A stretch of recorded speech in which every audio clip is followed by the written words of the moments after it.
Paano nga ba wawakasan ng ating mga bida ang kanilang labanan sa ilalim ng The Great Labyrinth? At ito na nga rin ba ang pagsisimula na malalaman natin ang tungkol sa Gold Dragon God na si Vernes? Kaya aalamin na natin ang chapter 112 to 113 ng Fairy Tail 100 Years Quest. Sa pagpapatuloy nga ng labanan ay sumugod na nga itong si Dogramag matapos na mabagsak nito ang ating mga bida na sila Natsu at Suzaku. At sa pagsugod nga ng kalaban ay sabay niya na rin sinuntok ng napakalakas ang ating mga bida na tuloy na nga rin itong tumilapon. Nagtataka nga si Suzaku kung bakit wala ngang epekto ang kanilang mga lakas laban sa Earth Dragon God. Habang naiinis na nga itong si Natsu at sabing may paraan pangaraw sila. Wika naman ni Dogramag na bakit nga ba raw nagugustuhan ni Ignia ang katulad ni Natsu na isang napakamahinang tao. At mas naiinis pa nga si Natsu sa sinabi ng kalaban. Tugon naman ni Suzaku na si Dogramag nga raw ang mismong kakaiba dahil sa ginawa nitong labyrinth habang nagpapanggap nga raw ito na patay na. Tugon naman uli ni Dogramag na matay nga raw siya kahit na sandali lamang. Inaalala pa nga niya na minamaliit niya nga raw ang kakayahan ng Elipseria noon gayon pa man pinatay nga siya nito. Nagtataka naman si Natsu kung ganun nga ba talaga kalakas ang matandang si Elipseria upang matalo itong Earth Dragon God. Subalit hindi lang naman daw siya namatay kundi kinain niya rin naman ang puso ni Elipseria at bumalik sa lupa. Pagkatapos nga ay bigla na rin siyang nagising at nagkaroon ng pagkakataon na muling mabuhay.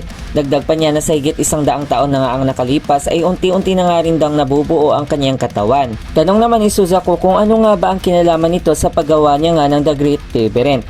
Tugon pa ni Dogramag na plano nga raw ito ni Ignia. Subalit hindi niya nga sinabi kung ano nga ba ang layunin nila sa paggawa nito. At sabay paglabas niya nga ng kanyang mahika na kung saan tumataas nga muli itong mga lupa at pinaatake sa ating mga bida.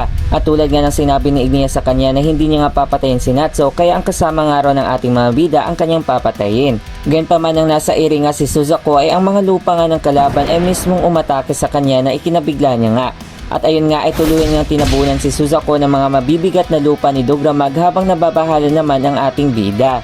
Sa kabilang panig naman ay habang nagtipon-tipon nga ang ating mga bida ay wika naman ni Celine na tutulungan niya nga mapunta ang ating mga bida sa mga lugar na kung saan ang mga natitirang hiyas ni Dogramag ay kailangan nga nilang wasakin. Nagugulan pa nga si Carla sa mga detalye na sinabi ng Moon Dragon God. Tugon naman ni Celine na hindi nga raw matatalo ni Natsu si Dogramag. Payag naman ni Laxos na baka nga raw ay kailangan nga nilang tulungan si Natsu na labanan ng Earth Dragon God. Ika naman ni Celine kahit ilan pa nga sila ang lalaban ay wala nga rin silang lakas na matatalo ito. Pero sa pamamagitan nga ng pagwasak ng mga hiyas nito ay may pagkakataon nga silang matalo si Dogramag. At sumang-ayon naman sila Windy at Gagel. Kaya naman pinalabas na rin ni Lucy si Flo at Pixis upang tulungan nga silang mahanap ang mga natitirang bato. At agad nga rin may nahanap sila Lucy sa isang hiyas ng kalaban. Gumawa na rin si Celine ng kanyang mga aqua era at agad na nga pumasok ang ating mga bida.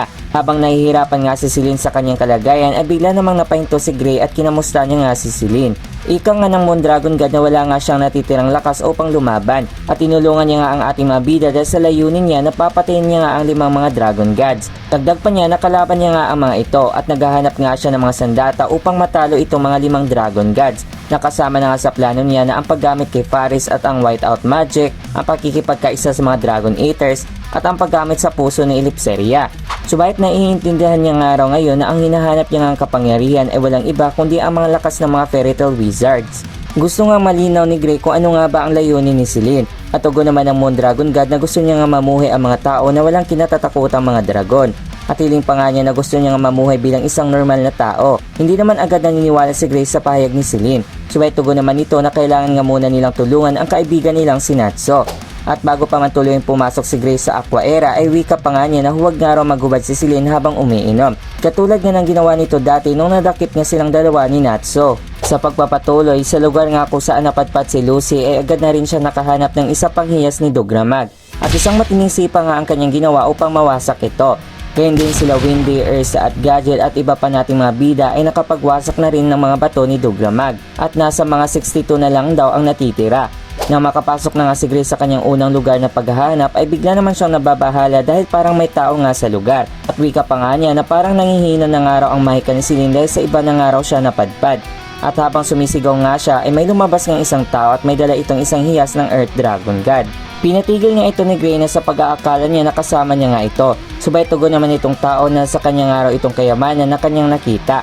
Kaya naman napagtanto nga ni Gray na hindi nga ito isa sa mga Fairy Tail Wizard. At bigla nga rin napahinto itong tao dahil sa binanggit ni Gray. At ayun nga ay nagpakita nga itong isang lalaki na tanong pa nito na ano nga ba ang ginagawa ng isang wizard nitong labyrinth. Tanong naman ni Gray kung isa nga ba ito sa mga miyembro ng Diabolos. Subalit parang nagtataka naman itong lalaki sa sinabi ni Gray tungkol sa Diabolos at hanggang sa napakilala nga ito bilang isa sa mga miyembro na tinatawag na Gold Owl na walang iba kundi si Sai. Ika naman ni Gray na isa nga itong miyembro sa Alchemist Guild at tugon naman ni Sai na nakakatapat nga raw na magpapaliwanag. Gayunpaman ika naman uli ni Gray na hindi niya nga hahayaan na makuha itong gemstone na nasa kalaban. Subalit hindi nga rin daw ito ibibigay ni Sai dahil isa nga raw itong kayamanan. Tugon naman ang ating bida na isa nga itong hiyas na parte ng Earth Dragon God na siyang gumawa nitong labyrinth. Subalit alam naman pala nitong lalaki ang tungkol sa labyrinth at isang nga raw itong mahalagang bagay para magpalaki pa nga siya sa kanyang guild.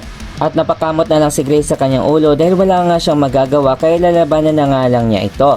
Ika naman ni Sai na handa nga ba talaga ang isang wizard na makipaglaban sa isang alchemist. Kaya naman naganda na nga si Gray ng isang ice make at mabilis naman na gumawa ang kalaban niya si Sai ng kanyang transmute. At sigaw pa niya sa ating bida na gagawin niya nga raw ito ng bagong anyo. At hanggang sa ang dating lalaking si Gray ay naging isang babaeng si Jovia. Nagtataka nga si Gray sa kanyang anyo at dahil naglaho nga rin ang kanyang mahika. Ganyan din ay may nakita nga siyang kakaiba sa kanyang dibdib at hanggang sa napagtanto niya nga na naging isang anyong Jovia nga siya. Nalaking ikinagulat nga talaga ng ating bida.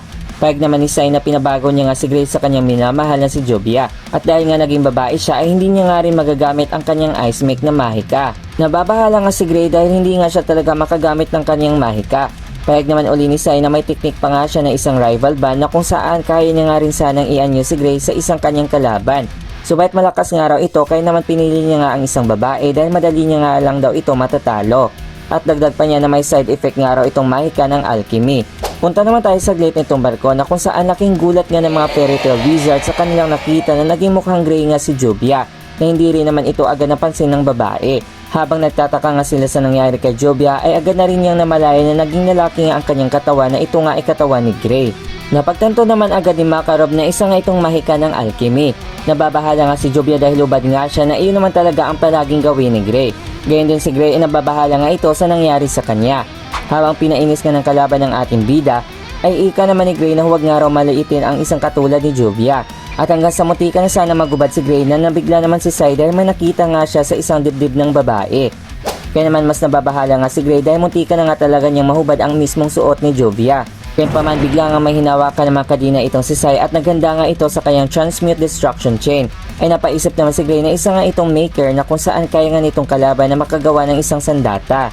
At sa mga oras nga iyon ay agad nga inihagis ni Sai ang mismong kadina sa ating bida subalit agad naman din nakayuko si Gray sa mismong mabangis na atake nito. At sa pangalawang atake nga ay hindi pa rin natamaan ng ating bida na ikinagulat nga ng kalaban. Payag naman ni Gray na itong katawan nga ni Jovia ay napakadaling makaiwas ng mga atake. Paglino naman ni Sai na isa nga rin bang wizard itong si Jovia.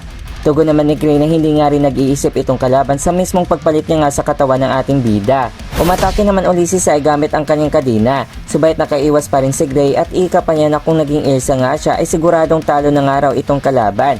Mas lalong nagtataka nga itong kalaban sa sinabi ni Gray. Pinahayag nga ni Gray na ang kanyang ibig sabihin na posible nga rin pala na maging kapalit niya nga ang anyong babae at kasing lakas niya nga rin. Mas nagulat pa nga si Sai sa sinabi ni Gray at tugon pa niya na sigurado naman siya na mahina nga raw ang mga babae. Subalit tumalungat naman si Gray sa payag nitong lalaki. At anong pa ng ating bida na kung wala nga bang malakas na babae sa guild nitong kalaban. At napagtanto nga nitong lalaki na meron nga sa kanilang guild katulad ng mga Signaria Sisters. Kaya naman mas nababahala pa nga itong si Sai at hindi nga siya makapakali. At hanggang sa sumigaw nga ito at sabing mamamatay ng araw siya, ngunit kailangan niya namang dalhin itong hiyas. Kaya naman bigla na naman siyang umatake sa ating bida gamit ang kanyang kadena at nagulat naman si Gray nang bigla pa ngang bumilis itong kalaban. At nang papalapit na nga itong matinis na nakakalawit sa kadena ng kalaban, ay natamaan nga si Gray sa kanyang katawan. Subalit dahil nga sa isang tubig nga itong si Jovia ay unti-unti nga rin itong bumabalik sa dati, na ikinabigla naman ng kalaban sa kanyang nakita. At nagtataka nga siya na kung ano nga ba itong katawan ni Gray. At napahanga naman ang ating bida dahil sa isang mahika nga ito ni Jovia. Napagtanto naman ni Gray na hindi nga siya makagamit ng kanyang mahika. Subalit makagamit naman siya ng mahika ni Jovia dahil nga sa pagpalit nito ng kanilang katawan. At kahit na hindi nga madali sa kanya na gamitin ito ay isip ng ating bida na ang tubig nga ay parang katulad ng kanyang ice na mahika. Kaya naman kailangan niya nga raw na mag-concentrate. Habang natatakot naman itong kalaban dahil sa pagsasalita na nga ni Gray sa kanyang sarili. Gayunpaman pumingkit nga itong ating bida at unti-unti nga lumalabas sa kanyang kamay itong tubig na mahika ni Jovia. At wika pa nga niya na ipapakita niya nga raw kung gaano nga kalakas itong si Jovia. Habang naganda nga si Gray na umatake na gamit ang water make ni Jovia, ay laking gulat naman ni Sai na isang water alchemy nga raw itong ginamit na mahika ng ating bida.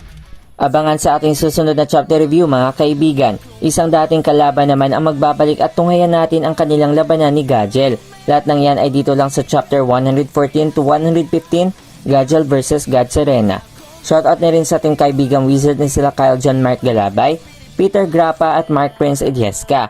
Maraming salamat po sa inyong walang sawang pagsuporta. At hanggang dito na lang. This is Course Anime at sa muli nating pagkikita mga kaibigan. Paalam!